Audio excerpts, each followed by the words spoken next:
방영된 연인 6화에서는 강화도로 오랑캐들이 향했다는 사실을 알게 된 장현은 길채를 구하기 위해 강화도로 향하는 모습을 보여주었는데요.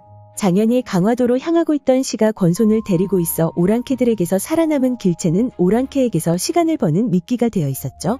그렇게 길채 일행은 오랑캐의 눈을 피해 숨어 있었지만 아기의 울음소리로 인해 발각될 위기에 놓이게 되고 다행히 제일 먼저 강화도에 도착한 장현이 그들을 발견해 위기를 넘기는 듯해 보였는데요. 이후 장현을 따라온 오랑캐가 결국 이상함을 눈치채고 길채 일행이 있는 곳으로 다가갔고 결국에는 장현이 그를 죽이는 모습이 함께 나왔죠. 그리고 그 장면을 목격한 오랑캐들은 도망가는 길채 일행을 쫓아가려 했고 그들의 앞을 막아선 장현과 전투가 시작되는 모습을 확인할 수 있었습니다. 하지만 몸이 좋지 않았던 장현이 위기를 맞이하게 되면서 6화가 마무리되었는데요. 이후 공개된 예고에서는 다행히도 전쟁이 끝났다는 사실을 알 수 있었죠. 7화 예고에서 우릴 구해주셨군요라는 길채의 말을 들을 수 있었는데요. 약간은 놀란 길채의 말투를 봤을 때 장현에게 건네는 말이 아닌 것이라 생각되죠. 그리고 능곡리로 돌아와 멀끔한 모습을 한 길채와 장현의 모습을 볼 수 있었는데요. 장현은 길채에게 혹시 자신에게 반한 것이냐 물었고 놀란 길채는 아니 누가라며 반박하는 모습을 볼 수 있었습니다. 이후 왕이 출성하는 모습이 나오며 임금이 출성하실 것이라며 자신들도 화친을 원한다는 최명길의 말을 들을 수 있었는데요. 오랑캐들의 끊임없는 압박으로 인해 결국에는 그들의 청을 들어주는 모습이 나올 것으로 보이죠. 그렇게 임금이 출성한다는 말이 나오면서 전쟁이 끝난 것으로 보였고 길채는 전쟁이 끝났어라고 넉나간 말투로 말하고 있었는데요. 이후 모든 인물들이 능곡리로 돌아온 것으로 보였고 연주는 길채에게 조만간 은혜낭자에게 청혼할 예정이라는 말을 건네고 있었습니다. 그 말에 슬픈 표정을 지어 보이는 길채의 모습을 함께 볼 수 있었죠. 그리고 이 다음 장면에서는 완전히 짜깁기 한 것으로 보이는 장현의 말들을 들을 수 있었는데요. 낭자라는 말 뒤에 우리 청나라에 갈까라는 말을 건넸죠.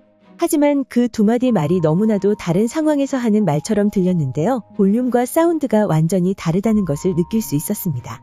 그리고 길채는 오래전부터 궁금했는데 말이 지우라는 말을 건넸고 그녀의 그런 말에 장현은 당황하며 왜 이러지라는 말을 꺼냈는데요. 다음 장면에서는 길채가 슬픈 목소리로 날 여인으로 좋아했었던 적 있었냐는 말을 건넸고 마치 장현에게 하는 말처럼 들렸지만 아마도 연준에 청혼하겠다는 말을 들은 이후 그에게 건네는 말이라 생각됩니다.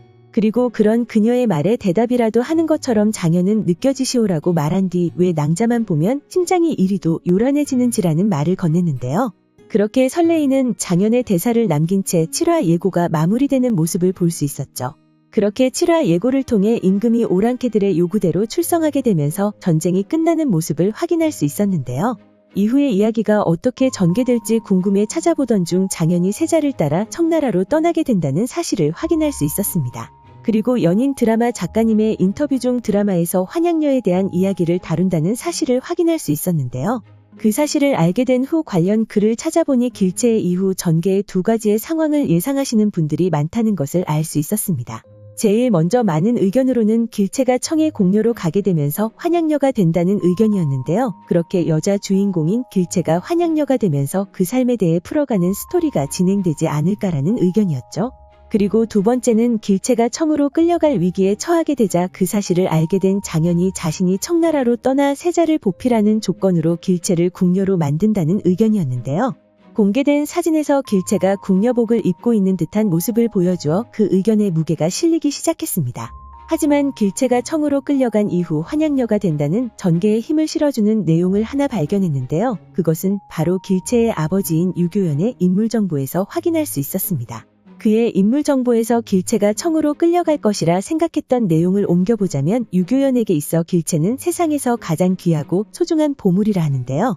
하지만 병자호란이 몰고 온 거대한 비극 조선의 사대부에게 강요된 엄격한 강상의 흐름 속에서 교연의 무한한 딸 사랑에도 균열이 생긴다고 나와 있었습니다. 그렇게 길채를 끔찍이도 아끼던 유교연이 병자호란으로 인한 사대부에게 강요된 흐름 속에서 길채를 사랑하는 마음의 균열이 생긴다는 것을 알 수 있었는데요. 상황을 예측해보면 길채가 청으로 끌려가고 돌아오게 되면서 환양녀라는 타이틀이 생기게 되고 그런 그녀를 사대부로서 받아들일 수 없는 상황이 오지 않을까 생각되죠. 그렇게 아마도 전쟁이 끝나게 되면서 이후 상황으로 청나라에서의 이야기가 전개되지 않을까 생각되는데요. 과연 길채는 어떤 삶을 마주하게 될까요? 오늘 준비한 영상은 여기까지입니다. 시청해주셔서 감사합니다.